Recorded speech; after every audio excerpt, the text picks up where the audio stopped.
Uh,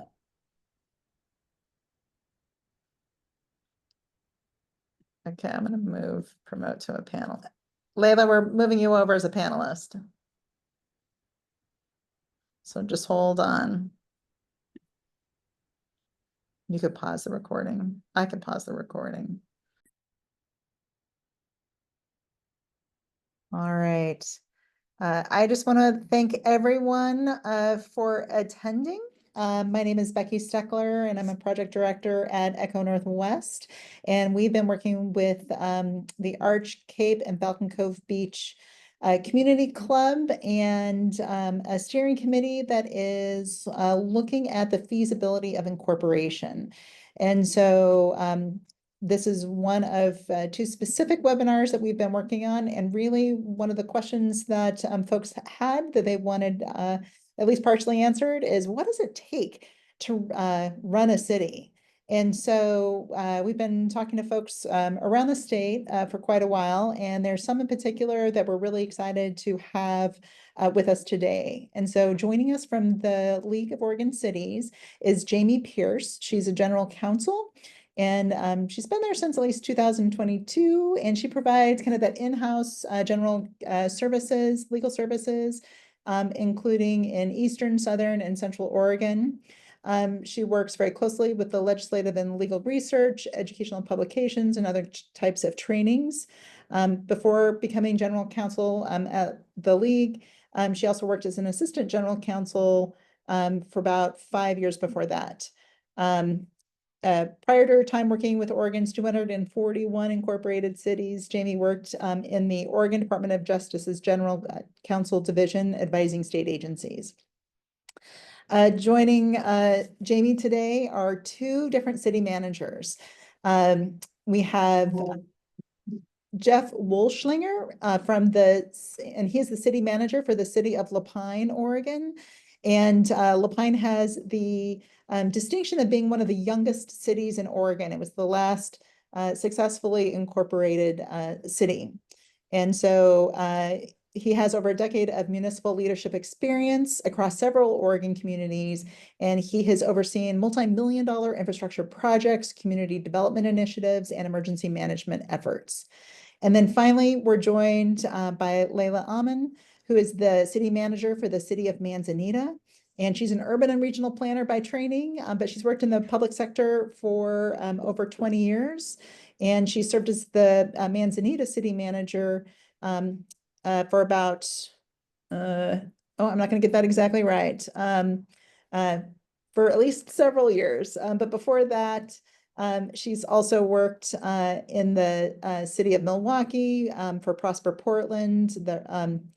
And she also worked on a number of, worked at Metro in the transit-oriented development program. So definitely our panel brings a wealth of experience. And with that, I know we have our steering committee members that are also part of the panel, and we definitely invite them and the attendees to put together questions and put them in the chat. And so we're going to get a presentation from each one, and then we're excited to really have an open discussion between the steering committee members, and then inviting attendees to be able to ask questions as well. And with that, I'm going to pass it over to Jamie. Great, thank you, Becky. Give me just a second to share my presentation. All right, is it shown on the screen properly? All right, great. So again, thank you for having me today. My name is Jamie Pierce. I am the General Counsel for the League of Oregon Cities. And I'm kind of going to give a more broad overview of what it takes to run a city. You definitely have two very experienced city managers who actually are in the field every day and will have a more in-depth perspective of this. So take that with kind of a grain of salt when I do my presentation. Again, it's going to be very focused on the statewide perspective. Okay, so I think before I get started, though, it'll be helpful for folks to kind of know who the LOC is or what the LOC is. We're not some random rogue organization just trying to, talk about cities. We are a local government organization, and we were formed by a cooperation and a co-agreement amongst initially 25 cities.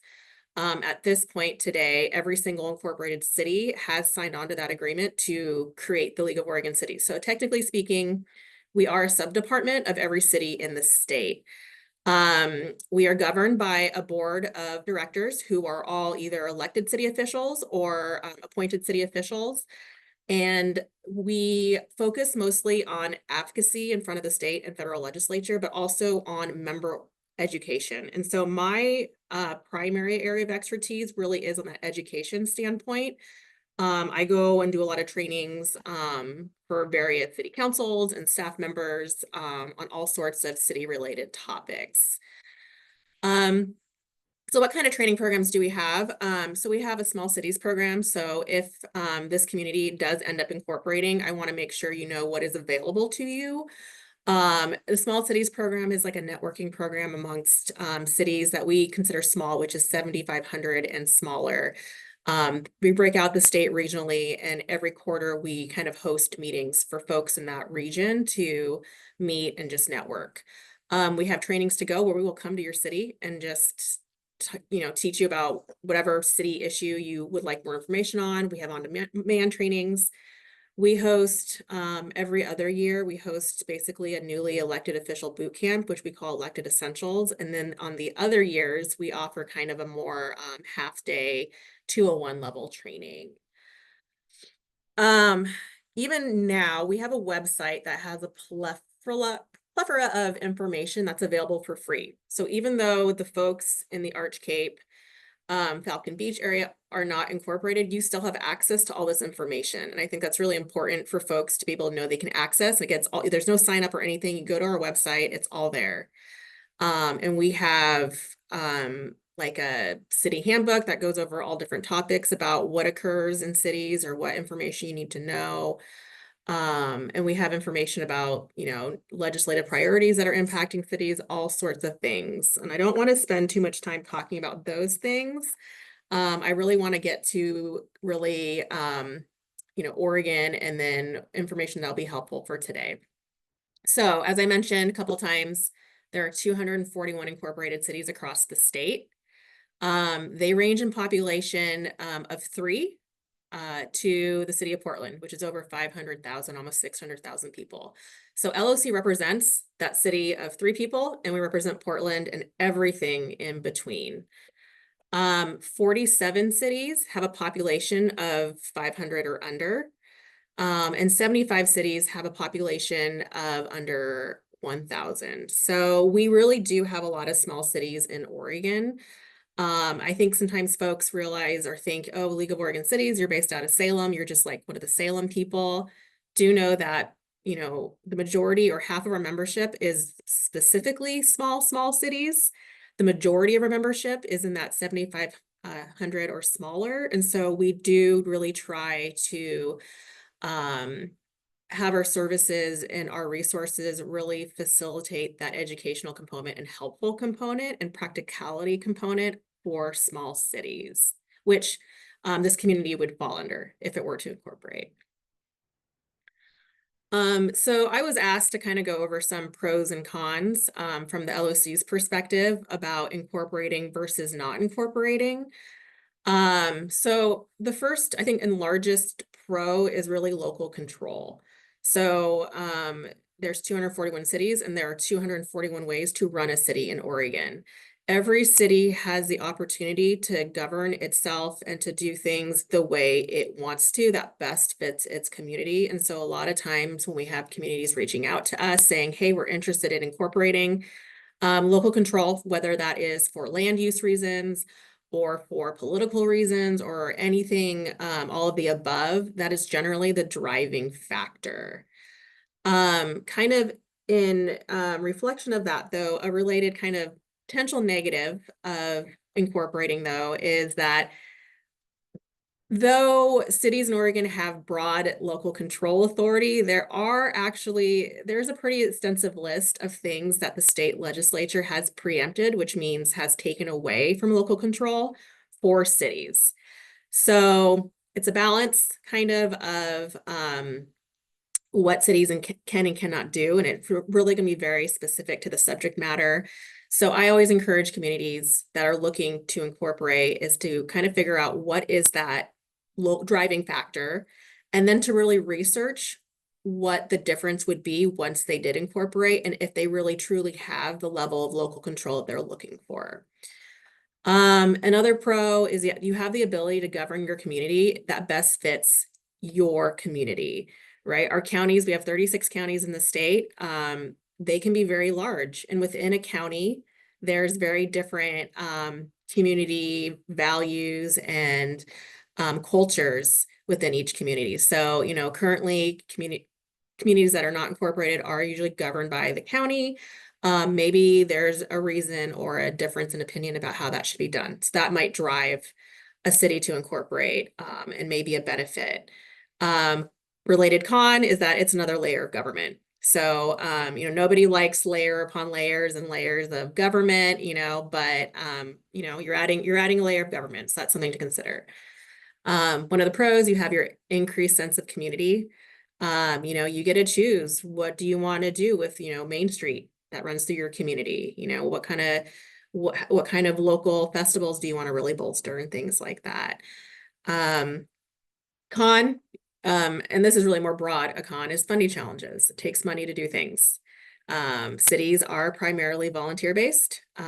Even cities like Portland are very volunteer-based. And yet, it still takes money to do a lot of those things. On the money side, however, a pro is that once you incorporate, you do have access to different sources of revenue, primarily probably state shared revenue, property tax revenue, and utility fees, if that's something that this community is going to be choosing to participate in. But then you also have added legal requirements. So you now are subject to local budget laws and audits and transparency requirements and procurement laws and additional land use restrictions that are maybe not applicable to counties. So I just kind of threw that list together. LOC takes no opinion on whether a community should or should not incorporate. That's not our role. Our role is just to provide resources and information. So hopefully that doesn't make it sound too leaning one way or another. So some specific funding considerations that I've kind of seen that are pretty uniform across the state is first off, you need city administration. So whether that's one person, right, which some small cities only have that one main staff person, you're probably gonna be hard pressed to find someone who will do that voluntary permanently the whole time. So maybe initially you might have a volunteer, but my assumption is that lots of folks would, you know, appreciate some compensation at some point. So you're gonna need staff, you're gonna need building space and meeting space to hold your public meetings. You're gonna need supplies, right? Office supplies, that costs money, right? You're gonna have to think about some land use planning, and that might require, you know, contracting with another company or organization or person. You're gonna have to develop a budget. There might be an audit involved. There's gonna be bookkeeping. You're essentially creating a new business. Legal counsel. I'm not just saying this because I am an attorney by trade, but ultimately the city should, you know, invest funds in legal counsel, whether that's preventative legal counsel, or, you know, people like to sue other governments. And so you might find yourself in a situation where you might need representation in that way. If you're choosing to provide certain services like water and sewer, or you're gonna have streets that you might have to fund, you know, those are all things that are gonna cost a lot of money. And then the provision of public safety.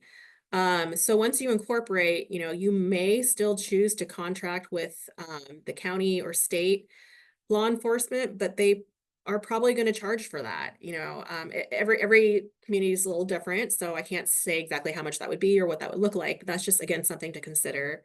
And then emergency response and natural disaster response. I think especially, you know, on the coastal regions, we all know, you know, the big one's coming. What is the community going to do to prepare for that? Some legal and risk management considerations as well too.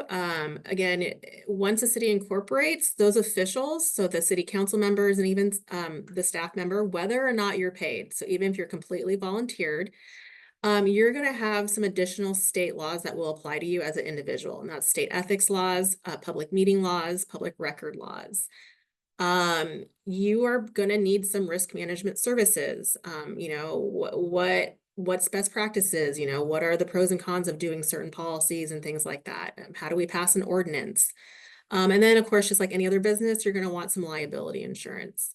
So there are resources out there for these things. So you will not be like just floundering about, but I just want to make sure that these are things that folks don't forget about in the process.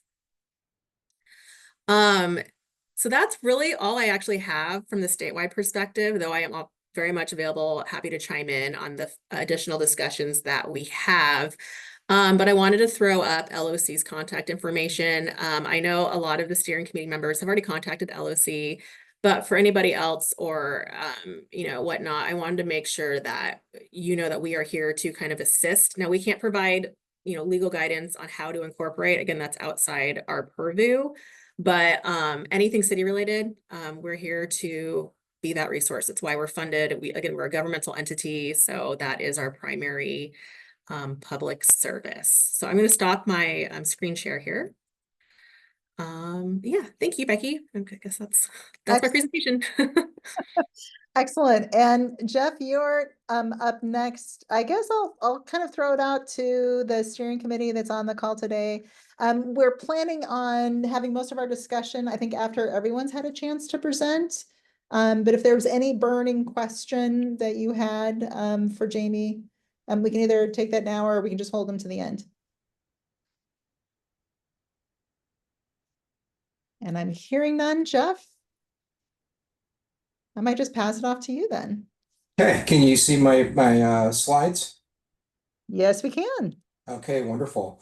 Let me start off by saying Bob and Linda and Becky and Scott, good to see you all again, and Layla, of course. And Jamie, thank you for that nice introduction. I appreciate it. I think you gave a good 30,000-foot overview of what the league can provide and some of the elements of what it takes to run a city. I will stress to those in the room that are basically learning about this whole process, the league is an invaluable resource.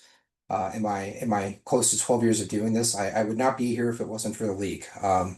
They're just fantastic in helping steer conversations and decision making, and basically being our biggest support and lobbyist in all things that are of concern to municipalities, particularly those of us that tend to be smaller. Basically, to give everybody in the room a little bit of background about me, I started in city management in a region not too far away from where Arch Cape is. I started in the little town of Wheeler, so I'm certainly familiar with what it takes to run a small community. At the time, Wheeler was about 458 people. I don't think that it's changed much, maybe by 2 or 3 people since that time. Uh, the city had 3 employees when I was there, including myself, and an annual budget of about $1.1 million. And they did provide one utility service, which was water distribution and treatment. So I certainly have the understanding of what it takes to run a community that doesn't have a lot of resources. Fast forward to today, I'm now in Lapine, which on a map and by the demographics doesn't look very big. We're about 3,100 people. But a little bit of demographic background to explain why we're in such a unique situation. Not only are we the youngest city in the state of Oregon, we incorporated in 2006, but we have a very unique circumstance that I think some other cities experience this as well. But given the timing of our incorporation, it makes it very unique in that before the city drew the lines of what was going to be the city limits, Lapine was a well-established unincorporated community basically since about the mid-19th century. So there was an identity here. There was unofficial boundaries, I think, in people's minds, which one other layer that complicates the situation is that boundary extends beyond a county line because we're only about 2.5 miles from the Klamath County line. So in the early 2000s, they decided to incorporate and they cut out a piece in the middle that basically followed the then special district lines for water and sewer. And that at the time was about 1,500 people, which then left everybody out. And today, while we are about 3,100, there's about 15,000 people across 2 counties that all think that they live in the city, which certainly creates some challenges for us in education and in representation. And I'll get more into that as we go through my presentation. What I've provided for you here today is more about conversation. There's not a ton of slides. because this is a very broad topic that we're covering, but I'll go ahead and get into it. So the first thing that I think everybody that is interested in this process should consider is what are the goals and what is going to be the social cost of attaining those goals. And while I certainly wasn't here in 2003 through 2006 when the city was going through these exercises in Lapine, some things that I've learned on the back end are you really need to consider the depth and the width of the goals. And if there's, and I'm not assigning any value one way or the other, I'm not making any assumptions about what your motivations are in the Arch Cape and Falcon Cove area, but I can tell you that if the intent is based on a very specific or very narrowly tailored list of items, I would implore you to broaden your considerations of why you want to incorporate. I say that because we'll get to another slide where I give you a very good example of how this has come to sort of bite Lapine on the back end, but I've also seen it in current times when people run for office, when they get onto assigned boards like a planning commission or citizens advisory council, those that typically have very, very structured and very narrow ideas of what they want to accomplish don't always consider the broad burden that's going to come with the office or with being in a position of discretion. So again, not making any assumptions about what your goals are, but I would strongly say please consider the lasting implications and the broad reach of what you're about to take on if this is something you do follow through with. I would also say you really want to have a strong indication of what those within the designated incorporated area want, and those that are just outside. That's another thing that Lapine didn't consider back in the early 2000s. You know, the opinions of all these people just outside of the city to the point that now we have about 15,000 people that very much want to be involved, but are limited in certain aspects. They certainly can't run for office. I don't say this to be glib, but the comment that we often hear is, you know, we're paying for your time and your services, and the answer is no, you're not. We say it probably more politically correctly than that, but there's this disconnect of what people think that we can provide, and particularly because we're so far away from the county seat, which in Arch Cape and Falcon Cove, you guys are really close to the county line. You're good, 40-minute drive from Astoria, and you may get some of that. Fortunately, you do have Cannon Beach right up the road, so that there's already an understanding there of what the city and county probably provides, but I'm just basing this off the experience here in Lapine. So the case study that I wanted to talk about, what the city didn't consider in terms of long-range effects, the motivation to incorporate was to avoid an emerging county policy. And I think that was a very narrow concept of which to incorporate. For those that are probably interested, basically at the time, we have a very shallow groundwater water table out here. And the county wanted to impose the requirement of new septic systems on all the unincorporated houses in South Deschutes County, which at the time was going to be the tune of about $12,000 to $15,000 per home. So I certainly can appreciate why the residents of this area said, we're not interested in that. We're going to become a city and avoid that policy implication. They didn't think about the long game or the long-term effects of incorporating. The support aspect of it took 4 attempts. They had to keep redrawing the lines to get the support that they needed to get this initiative essentially over the barrier to incorporate.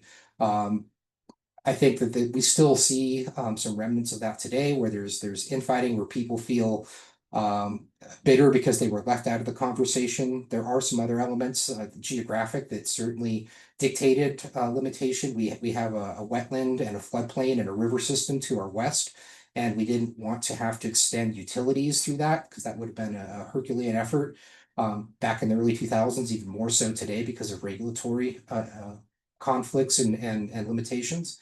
And then to the east and south and north, we're surrounded by federal lands. And we didn't want to get into the game of trying to work around getting federal lands into an incorporated city. But there certainly are people that did not want to join, and so they had to keep redrawing those lines to give you some rubber meeting the road on that. Basically, the initial map was very closely related to the water and sewer systems that were in place that were special district. And to get the vote, to the margin that was required from a corporation, they had to include a whole nother section of neighborhood that is about 300 homes. And what they really didn't consider in that is sort of the horse trading to get those people to sign on was, well, we'll pave your streets because that whole neighborhood continues to this day to be gravel roads. And to this day, those streets remain unpaved, and that's a big challenge for us in explaining to people, 20 years later, why their streets are still unpaved. One of the other things they didn't consider is that that part of town was not, as I indicated, mirroring of the water and sewer system. And so to get things up to code and to get things to where we're going to be where we are compliant with the requirements of the state and the expectations of the residents and the feds, we had to extend our water and sewer system, and we just finished that project to the tune of $45 million. That's a huge number for a city of 3,100 people. And yet the streets remain unpaved. And in today's dollars, that project will cost about $10 million.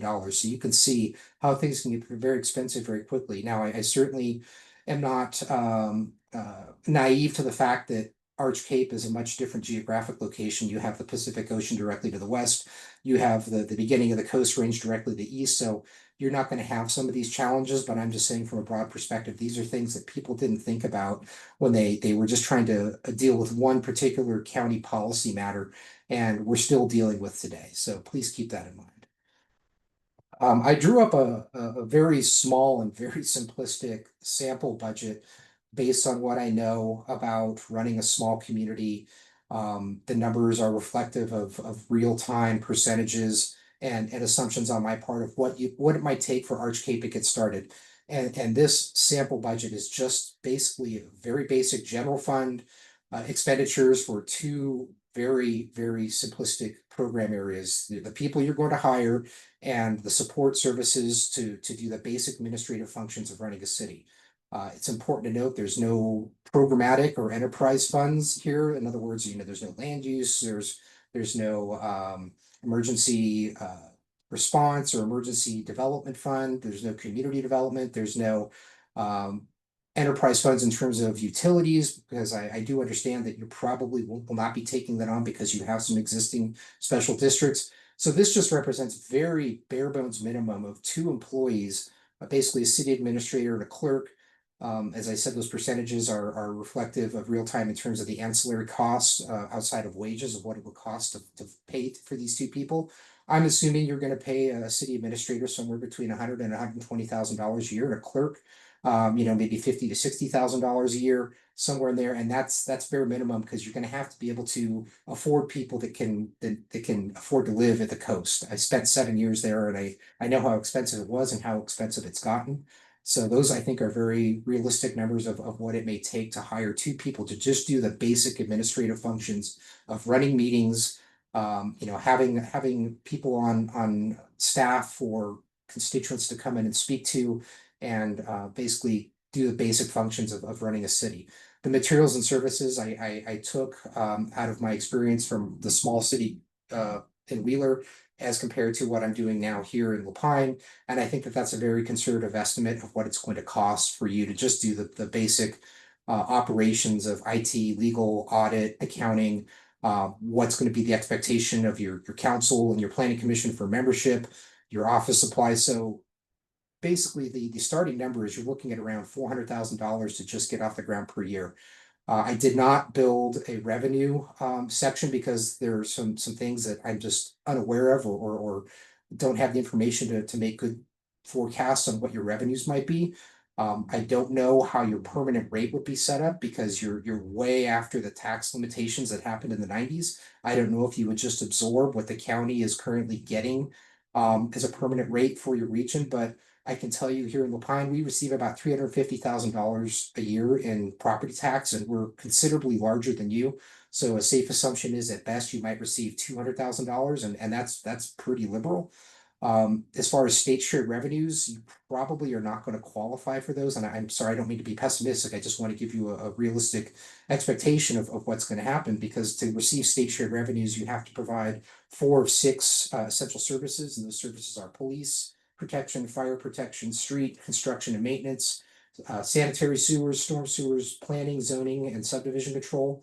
or one or more utility services. And you certainly will most likely be providing planning and zoning, but I don't know if you're going to have any of those other items on your list to receive those state shared revenues. The other major form of revenue that we receive that you may or may not are the utility revenues for water and sewer. And beyond that, you certainly will get some TLT. I know you have a couple of inns there. I think the Inn at Arch Cape and the Arch Cape Inn. And you'll get some TLT from that. But there are restrictions to that as well. That can't just go into your general fund to be spent on whatever you like. So I think with the work that Echo Northwest is doing, they can certainly give you some good foundations of which to make your financial decisions. But I think that should be top of your list and considerations going forward. Basically, I created a list here of some of the benefits. I know that Jamie already touched on some of these and the challenges. You will receive that political sovereignty that I believe that you seek. You'll get your home rule authority, which there are limitations to. You'll get to essentially, strengthen your community identity, which is top on my list. I think that that's extremely important. You'll get that discretion of the transient lodging tax. Well, a big one for me is the emergency declaration authority, because that puts you in a capacity to receive state and federal funds if there is a natural disaster or other circumstance that you, at your discretion, you get to declare an emergency, which we've used many times here in La Pine due to wildfire. And when I was at the coast because of flooding. And you will get discretion and control over land use management, but that's a double-edged sword. The things that you will inherit as a city is there's going to be an expectation of code enforcement, which is a small city is a really, really tricky thing to apply, because you don't just automatically get a municipal court when you incorporate. And the county may or may not be interested in entering into an intergovernmental agreement with you to provide that. So you may find yourself in circumstances where people are saying, well, yeah, but my neighbor's doing this and it's against the code, and there's limitations to what you can do about it. So I think having a realistic expectation of that code enforcement up front is necessary. Also consider the fact that when you are an incorporated city, people will use you to fight their personal battles with a neighbor they don't like, and that usually comes through the form of code enforcement. So be wary of that. There are state and federal mandates that have always been in existence, but in my opinion, have been growing in recent times, particularly from the state of Oregon, as the administrative units and divisions of the state, the agencies, if you will, continue to struggle with financing and revenues. More and more of those responsibilities are being pushed onto cities, which is making our workload grow, but without the ability to grow revenues at the same time. So it's becoming harder to meet those requirements, those expectations. There is, as I mentioned earlier, the unincorporated expectations of those living outside the city. I know your circumstance is very different from where La Pine is, but you may receive some of that from people that are left out that think that you're representing them. And to some degree, it's becoming sort of, how can I put it? I want to say novel, but also sort of commonplace for cities to welcome those folks in to some degree. We have so many of them outside of the city limits here that myself and some other local leaders created a nonprofit that is essentially a de facto board of representation for all the unincorporated residents. Now, they can go to the county, and they should go to the county when they want governmental representation, but I think one similarity we have with your community is we're so far from the county seat, people aren't interested in that. And they come to the city looking for representation. Therefore, we created that ancillary or extra body, which doesn't have any governmental authority, but certainly gives people a place to have the purchase and representation that they're hoping for. You will have accounting requirements through GASB and GAAP. You're going to have to follow government accounting standards, and that's it's not tricky or impossible, but it's a higher level of review and compliance. And you're going to have to pay for that through your audit and probably through some accounting consulting that you're going to need to bring in if you just have a basic clerk and a city manager. While city managers are really good at finance and budgeting, not all of us are CPAs. So you're going to have to meet that standard, particularly if you want access to federal and state grant funds or forgivable loans or even non-forgivable loans. You're going to have to maintain those standards to get access to that funding for projects. You're going to have human resources requirements, which is getting trickier. I'm not trying to be critical of the state, but the state keeps putting out different elements that are intended to assist the employees of the state of Oregon, the working people, which I think at its basis is great. but it's causing bigger and bigger problems for all employers, not just cities and counties, not just governments, in recruiting and retaining people and keeping them at work. I know that Deschutes County, for example, has recently had a number of people out under the paid leave act that has gone into effect here in Oregon. And those positions, I think there's about 30 of them, are basically just going unattended right now because the county doesn't have the money to hire temps to fill them. And those people are out for a year. So certainly consider those elements, not to mention if you grow over time, you may have interest from unions, basically courting your employees to formalize a union relationship, which comes with its own challenges as well. You will have the responsibilities of being essentially in charge of local elections. And while that's pretty straightforward, it does come with some responsibilities and deadlines that can be challenging, particularly for a small city. If you only have 2 or 3 employees, it's a heavy load. So just keep that in mind. And the deadlines and requirements on those things, it will come as no surprise to anybody here in the room, probably are non-negotiable. So you're going to have to consider that. The biggest one probably is your long-range financing. What are going to be your dependable resources for revenue over the long term, and what sort of projects do you want to take on? Do you have capital projects in mind? Will the community support the idea of floating a 30 or 40-year debt? These are things you have to consider. It's not just the here and now.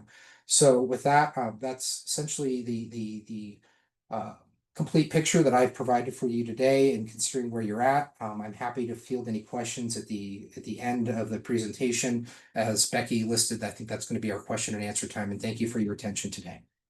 Jeff, I really appreciate that. That was really informative, and we'll have to talk budgets here sooner than later. We're now going to turn it over to Layla from the city of Manzanita, and I'm really thrilled to get kind of that coastal perspective as well. So Layla, I'll let you take it away. Thanks, Becky.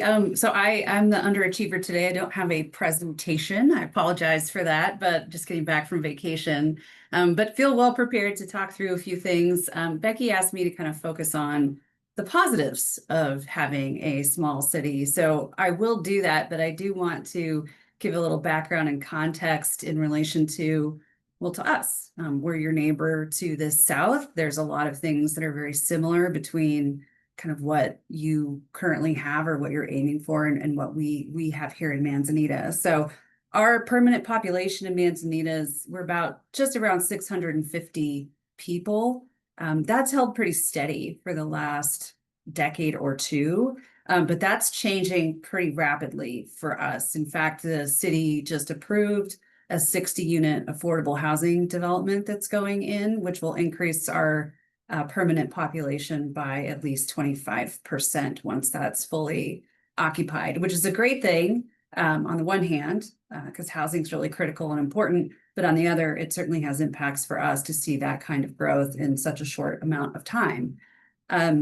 Much like you, we are a second home, third, fourth home economy, right? So we may have 643 people, average household size just below 2. So about 300 housing units occupied, but we have about 2,000 housing units roughly in our community.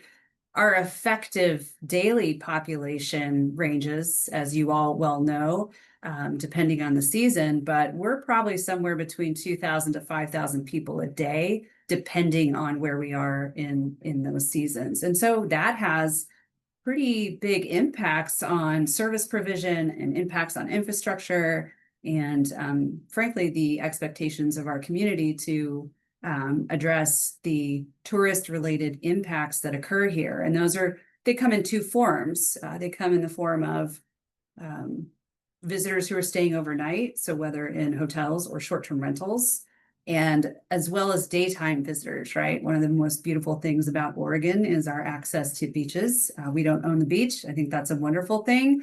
But it does mean that, and that affected daily population I'm accounting for, it doesn't really include the folks that come here. And like you, we're positioned right near Oswald West, and we have Nehalem Bay State Park on the other side of us, which is not also included in that number. And those are I think the 2 most visited parks in the state.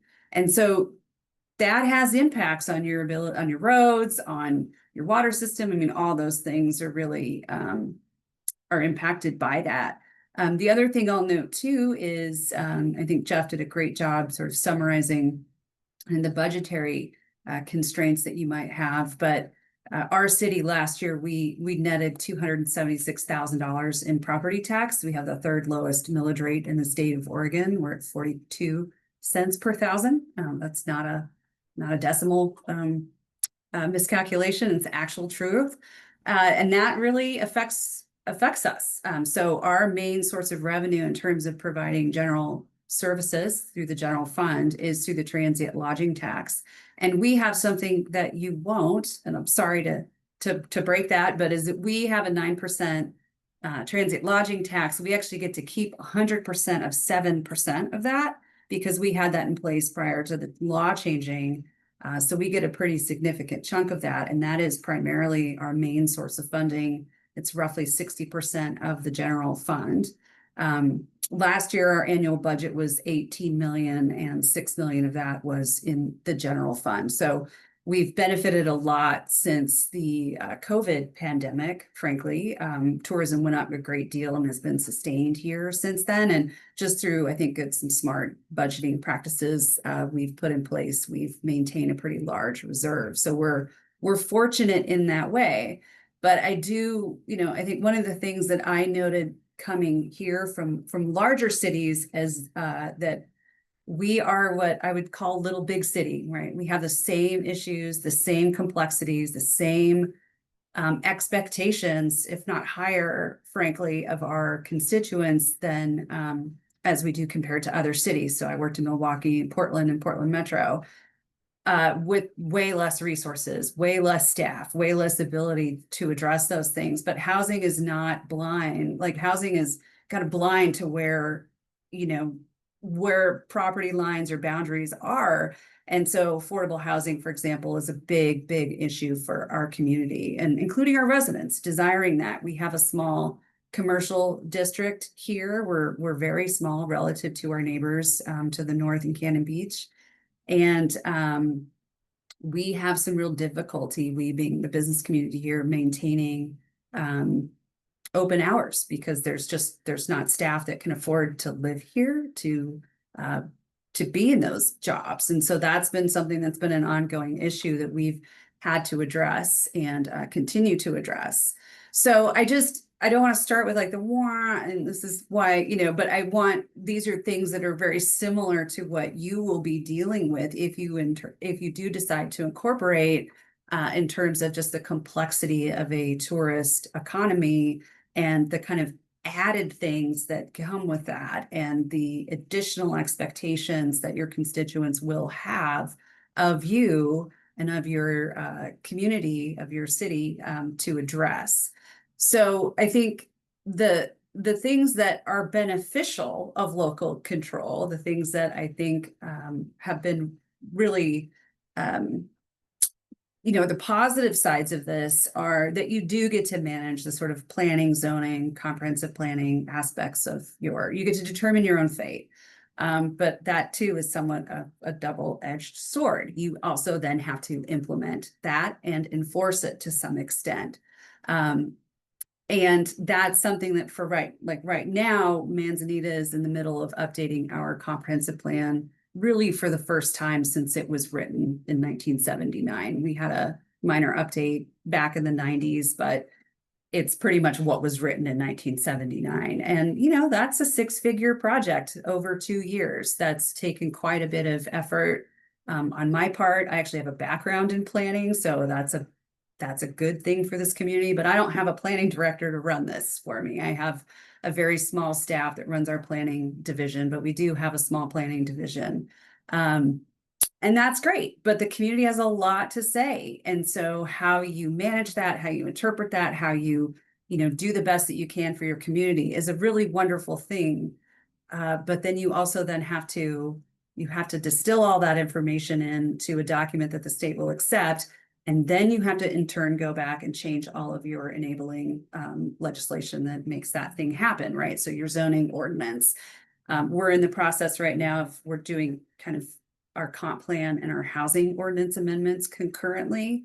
And, you know, I've had some very spirited debates about setbacks over the last couple of months, and people feel very strongly about that, not just the community, but the elected officials that are involved. We're going into month 5, I think, of the adoption process, maybe 6, of our housing ordinance. And so that's taking a lot of effort and time. Once it gets adopted, we'll feel really good about it, but the process is the process, right? People say government works slow, but it works slow for a reason, right? And that's to listen and to do our best to reflect the values that come from the community, because that's our job, is to deliver on those things. But having the ability to do that, have control over that, it really is important. It really does make a difference. I think there is a pretty big difference when you have a larger agency or larger jurisdiction doing that for your community, depending on how that jurisdiction engages with you as an unincorporated community. We've been able to do things like implement a transportation systems plan. So we did a joint regional transportation systems plan with our neighbors, and that led to some really cool policy choices that we were able to do and also able to implement. So one of those, for example, is the city council working with the city council, we were able to lower the speed limits in our city to 20 miles per hour. We have, and you guys probably would too, what we call a yield roadway system. So we don't have formal sidewalks. They're expensive. We don't have them anywhere in the city except on our main street. And that's actually a fairly new thing in the last 20 some odd years. So peds, bikes, and cars all share the same space. And so that was something we were able to do really quickly and easily. I will say that as I've gone from larger scale government to smaller scale government, we're able to get stuff done if the resources are there quicker, because we're able to just kind of cut through and get things done and in place. And so that's been a really fun thing to see happen here. Another example is that we passed a dark sky ordinance recently, and that was last year. And that really came from our community members, and it was a livability issue. We started with requiring our short-term rentals to do that, and then we ended up applying that citywide. And then our staff have been able to support people as they transition into that. But again, that comes back to, we actually do have code enforcement here. And so we tend to take an educate approach to an educate over enforce approach. We like to try to help people get to the right side of things. And if they don't, then we'll write them a ticket, but that's just not usually our first course of action. And that's been a really, that's another example of how having local control can be really beneficial. And the third thing, which probably will speak to many of you, is our ability to manage short-term rentals and have our own policy. So Manzanita actually has, I think, one of the more robust short-term rental policies, I'd say, in the state. I know a lot of folks have actually come to us and what do they say, that imitation is the greatest form of flattery. So we've had a lot of folks kind of crib our short-term rental policy. It's actually pretty, I was going to say strict, but it's fairly regulated. But again, we have to enforce and follow up on that. And I'll tell you, our citizens hold us to account when it comes to our short-term rental policy. But we actually just recently went through a process with community members. So we created a short-term rental committee, and they worked for a couple of years, actually doing research and coming up with recommendations that the city council debated and adopted certain elements of that we're going through a process over the next 6 months to update that short-term rental policy, which will hopefully address some of the issues of concern in our community. And then finally, I think the other two things I would mention that really do, I think, again, this benefit of local control is our ability to provide services to our communities. So it's not just land use, right? So you when you become a city, then you become responsible, Greg touched on this, with providing services like police protection. And that is something that for our community, coming from Portland, was surprising to me, was that our police are actually probably the most beloved folks in this community. And they have a different role when it's a small city. And so they play a very big role in kind of making our city what it is. And but that requires, a lot of resources to have that. The alternative is that we would have to contract with the county, and the county is big. And this is not a negative comment towards the county, but their response times, especially to us, which are very north, is slow, right? So if you make a call to 911, it could be 30 minutes or more before a police officer gets to your front door. Whereas here, our guys are on call 24/7, and that again makes a pretty big difference for the folks that live here in our community. I know that city of Rockaway had their own police department, disbanded it, contracted with the county. I'm not sure that there was an enormous amount of savings with respect to the type of service that their community desired versus what they got once they made that transition. And then the other thing that we do is we have a public works department. So we do have a water utility here. That's the only utility that the city of Manzanita is responsible for, other than stormwater as well. But we have called a baby stormwater system. Most people had to maintain stormwater on site. We're transitioning to a much more centralized system, but that's going to take us, it's take years, but probably decades to really build that infrastructure out. Because most of that infrastructure is based on generating system development charges. We don't have the resources to build out this system, and so that's going to take a long time. But our public works department is responsible for streets. I want to acknowledge the point that Jeff made about the unpaved streets coming into the city boundaries and not being paved. 20 years later, we have the same issue. And if I had a nickel for every time someone on one of those streets wrote me and said, "Why is my street not paved?" and I had to kind of go back and remind them, I'd probably have a pretty good retirement account by now. So that comes up a lot. And again, that's the expectations of your community, is like, "Hey, my street's not paved. Why aren't you paving it?" And it's like, well, we don't have the money. And that's one thing that Manzanita, we struggle with the most, frankly, is our streets and our ability to provide service on streets. We don't have a lot of funding for that. We do qualify for state revenue sharing, and the majority of that in our franchise fees go into our street fund.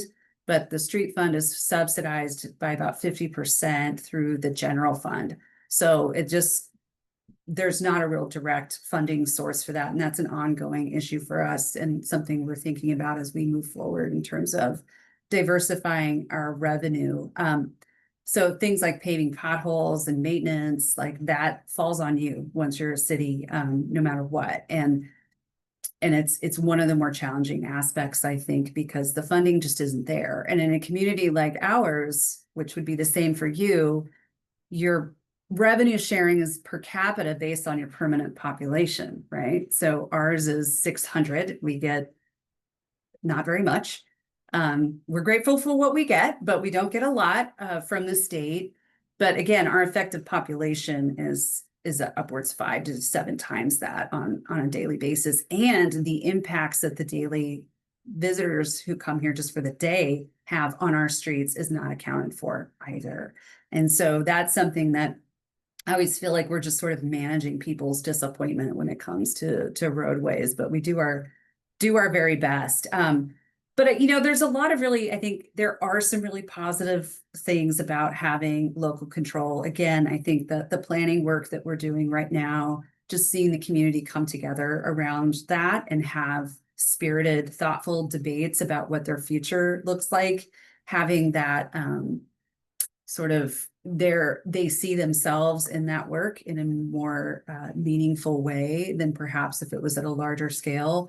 That counts for something, because then that inspires, I hope, local folks to volunteer their time to help implement and support that work as it moves forward. And that's a really critical, important, essential part of the growth curve, right? Is getting the people, not only do you incorporate, but making sure that there's a good number of folks that are engaged enough to want to put their time forward in this. And making sure that you have staff that have the skills to handle all of the things that come across the plate, because I think coming from a larger city that was a small city, Milwaukee, I have to do so much in this role. I wear so many different hats, right? I wear the hat of the finance director, the elections official, the planning director, and the list goes on and on and on. And that's been a great challenge for me. But, you know, in larger cities, you have more specialization and you have folks that have those skill sets. So I don't want to underestimate the references that both Jamie and Jeff made to having legal counsel and knowing when to talk to your legal counsel, because cities do get sued. It happens.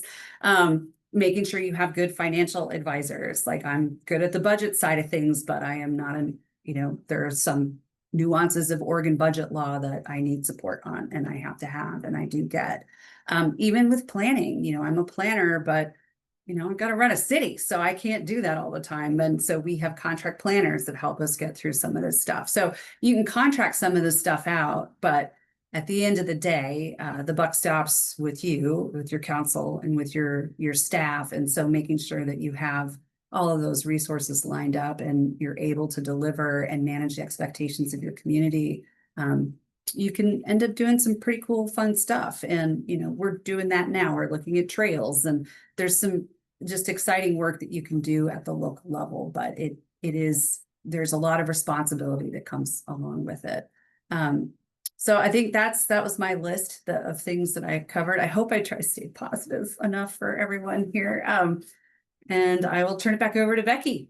Layla, thank you so much. It definitely has given a lot of food for thought with all of the presenters. And at this point, definitely want to open it up to the steering committee. And I know if anyone who's watching has any questions, you can put that in the question or answer or in the chat. Either one we'll pay attention to. I see Rick has a question. I think I'm just going to go directly to Rick, and then Bob, I'll give you a chance to as well. But Rick, go ahead.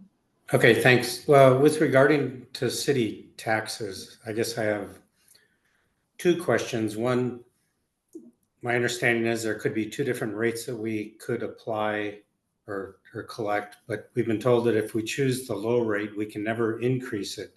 But if we chose the high rate initially, can the rate be lowered in the future? That's part one. And then the second is, does the county collect the city taxes on our behalf? Rick, I will say, I know that Nick Papanek at the last steering committee meeting gave you some examples, and you are definitely not going to be tied to that. And right now, I'm working on some tables that show kind of a range of, like, if you had really almost like what Jeff showed, really slim services, what would be the permanent tax rate that would pay for that? Versus, like, if you had a really expansive list of services that's much more expensive, what would be the permanent tax rate for that? So Nick gave you kind of that, here's for example, but I'm going to give you a little bit more. That's definitely flexible. But actually, I might even ask Jamie that question about if I don't know if you can answer it about the permanent tax rate that Rick asked.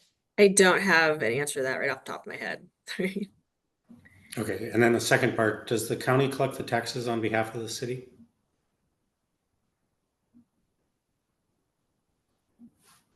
They should.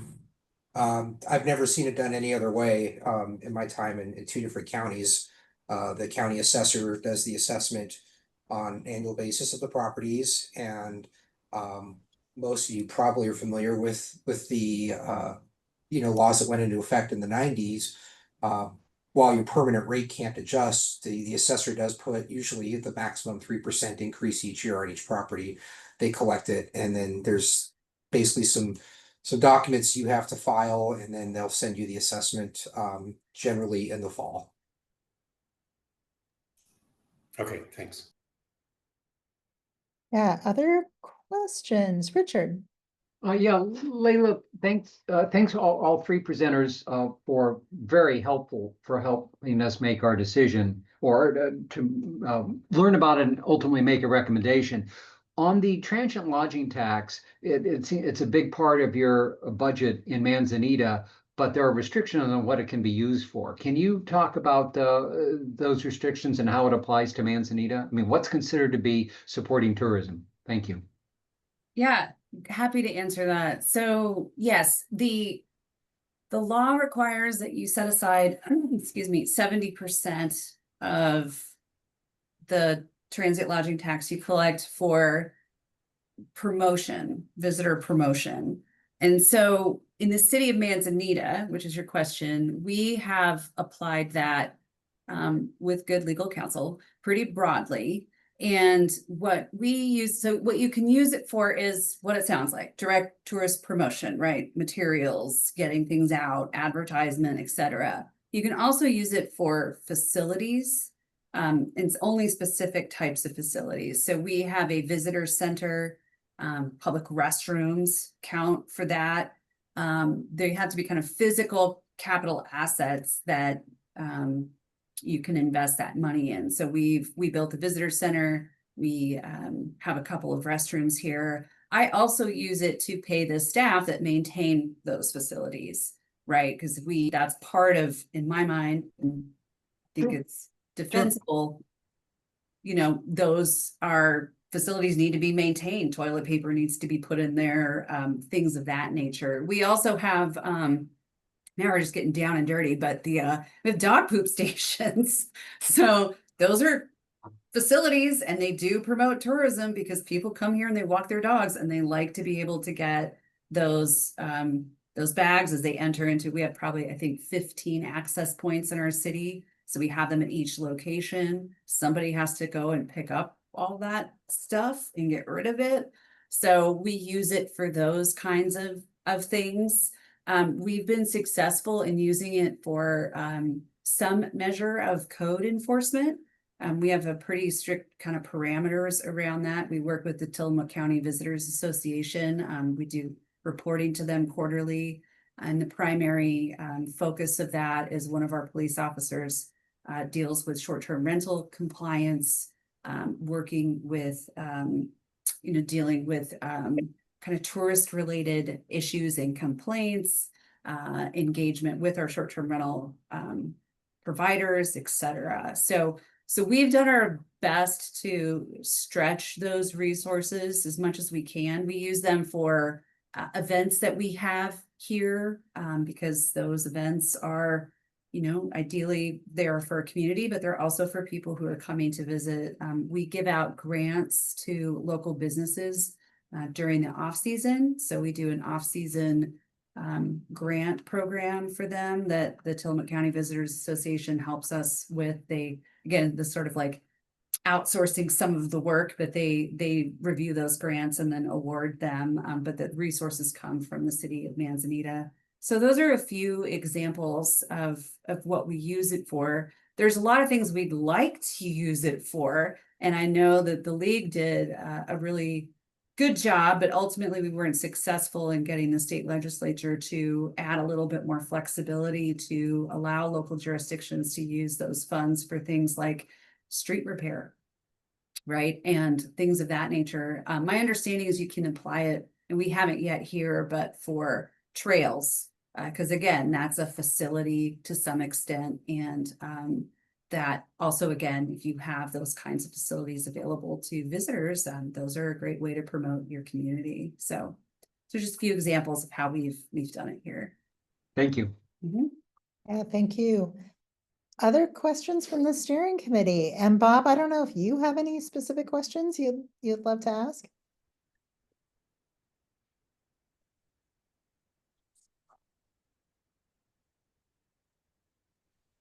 Looks like Rick I'd like is. to preserve as much time as possible for the questions by the other members of the steering committee.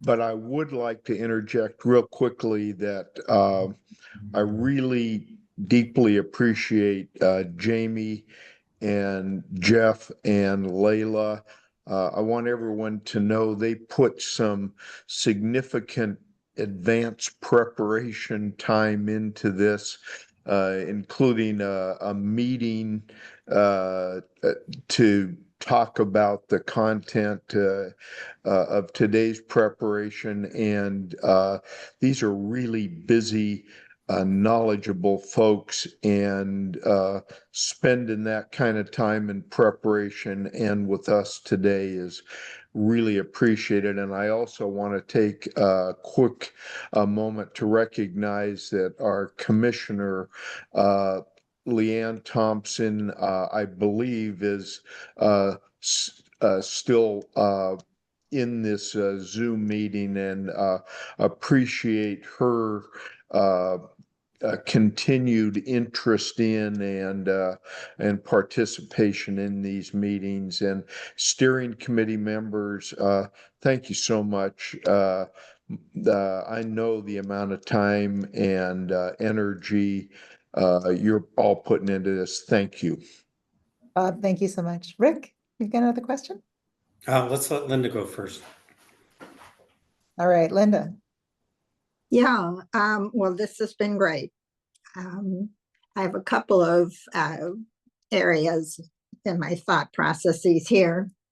I was really excited to hear Layla say that the TLT tax might be usable for trails, because we are struggling in Arch Cape with putting together an emergency preparedness project without really any government assistance.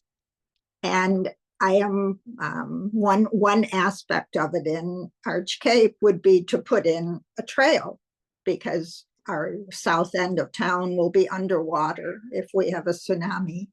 But my question on that end is, do any of you know if TLT money can be used for emergency preparedness? My understanding is no. We've got this peak population, the differential between our residents and our peak population. It seems like it should be. Yeah, it probably doesn't. So the definition for what a tourism facility is actually fairly broad, but I could infer, so this past legislative session, LOC really pushed specifically focusing on the coastal communities who have that summer influx of population, to include things like public safety, because obviously your police force necessary or your services necessary during those peak tourism times is very different than, say, the winter months. And so I would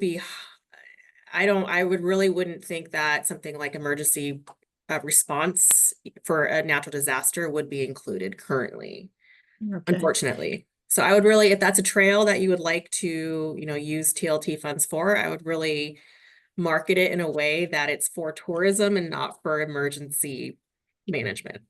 Recreation, sure. Yeah.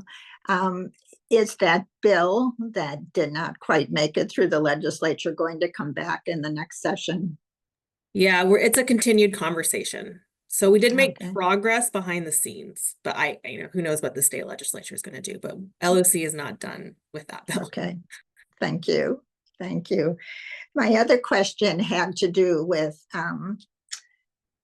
alternative forms of government that might give us some local control, if not full control, because that's where we started with the feasibility study, was to figure out not just if we should incorporate, but if there might be some alternatives short of incorporation that would help us. We already have water district, sewer district, and fire protection. What we don't have is anything beyond that.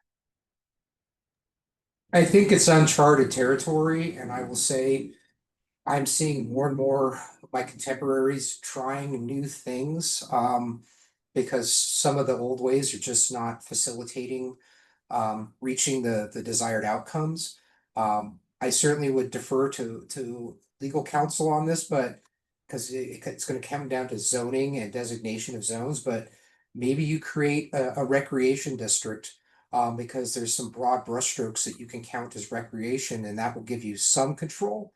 But you're gonna have to designate certain areas, open space and green space, and I don't know how you'd quite make the corners fit, getting the square block through the square hole on that, but it's just sort of an out of the box thought process that I came up with.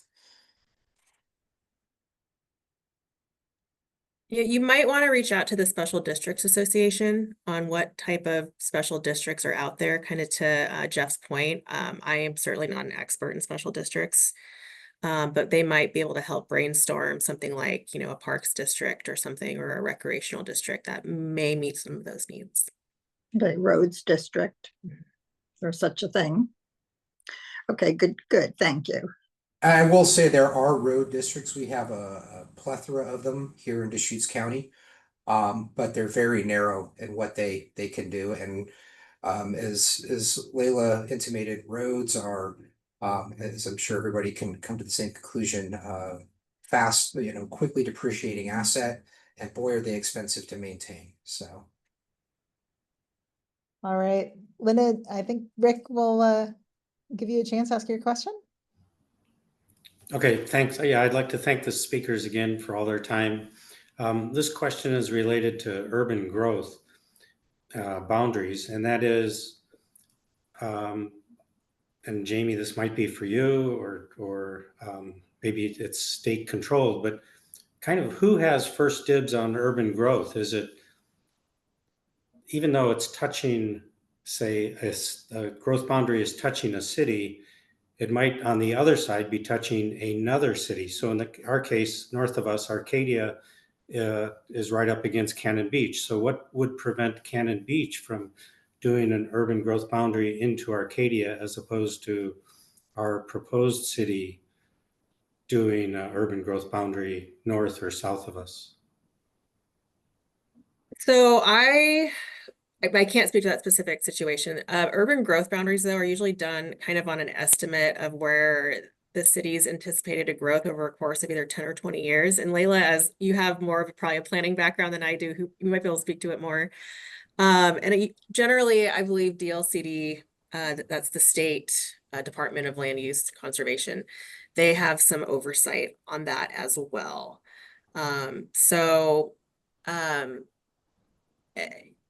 It's really, I'm not familiar enough with the different communities around the Arch Cape Falcon Cove to know where those lines would reasonably be drawn. It would be a study, though, that maybe even Eco Northwest may have some familiarity with that kind of thing as well, too.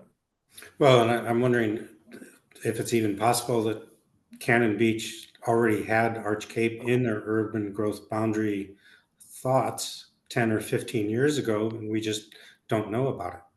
Yeah, and I don't know what their urban growth boundary looks like. Okay.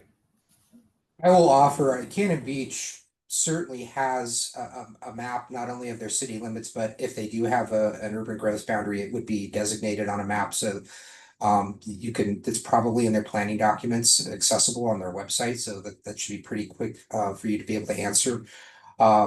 Even if a city does want to extend an urban growth boundary, and I will give Layla an opportunity to talk because she's the premier planner in the room here. But they don't just happen overnight. Like, you have to show a need as a community to get that extension, and then the state has to approve it. And then even if somebody is included, an area is included, annexation doesn't just happen with the snap of a finger. The people have to want to be annexed. So just keep that in mind. And Layla, I'll defer to you. Yeah, I wouldn't add anything other than it is typically based around a 20-year projection of growth. And the Cannon Beach's UGB is already set, so they can't expand it without going through a pretty significant process. And I think Commissioner Thompson wrote in the chat that you serve on the DLCD commissions. Maybe you have something you want to add to this too, but I think the other speakers have really hit the mark on that. I don't have anything substantive to ask, but I just wanted my friends and neighbors to know that I'm their voice on that body, the Land Conservation and Development Commission. Staff actually execute the policies, but they're accountable to the director who's accountable to the commission. So our neighborhood's represented all up and down the line. I just wanted you to know that. I can also speak, if you like, to the legislative intent of the county going forward on the transient lodging tax, but those are side conversations. I'm just involved advocating for this neighborhood through all of my roles. I'm also going to be treasurer, I think, of the Association of Oregon Counties going forward as we look at county revenues all over Oregon. So the questions you're asking are of wider concern and are being addressed by your elected representatives. I love this meeting because I see teamwork in action. It's so inspiring. It's so powerful to see people coming together and giving of themselves generously for the greater good. I'm glad to be part of it. Thank you. Thank you so much, Commissioner. And I do see we have a question from the audience. Denise, I'm going to go ahead and allow you to talk and ask your question. I think it probably says, yeah, it says Denise. It's actually Jeff. Yeah. Well, Sorry. we didn't realize it was you, so we can promote you to a panelist, but go ahead. I'm not sure how to change that when we're doing this webinar kind of thing. Thanks, Becky. And thanks again to all the speakers today. This has been really helpful. I just wanted some clarification. I thought I heard Jeff say that we probably wouldn't qualify for state shared revenues. And I just want to confirm that, explore that possibility, and I guess ask why. I think he said why, but I didn't quite catch it. It's maybe the services that we were intending to provide. But I just like some clarification on that point. Yeah, Jeff. So it really depends on the number and the types of services. And so the state statute does require a minimum level. I was going from memory. I thought it was 4, but it might be 5. And I think he listed some of those, but they're, like the major types of them. So for example, police and planning, water or sewer, roads, there's other ones as well, but those are the ones that are just kind of the top of mind. And I know we're including that in the report as well. So if you do take a very limited kind of level of, if you take a very limited kind of view of what the services that would be provided, then it's possible you might miss out on those shared revenues. But as Layla mentioned, when you have a small permanent year-round population, the amount of funding you get from those shared revenues is much smaller than it would otherwise be if everybody lived there. Right. Okay. Thank you. Other questions?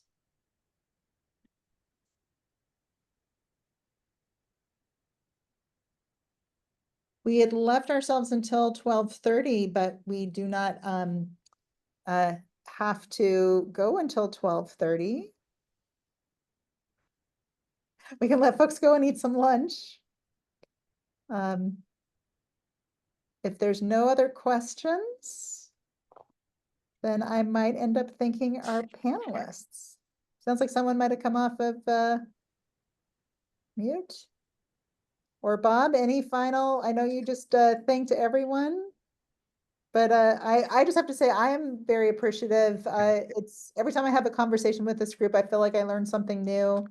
And I know that the conversations will be continuing, but this has definitely been really great. Again, once more, let's all just join in giving our panelists a big thumbs up for this outstanding discussion. Appreciate all of you. Thank you. Excellent. Thank you all. Have a wonderful day. Thanks for the opportunity. Take care, everyone. Thank you. Bye-bye.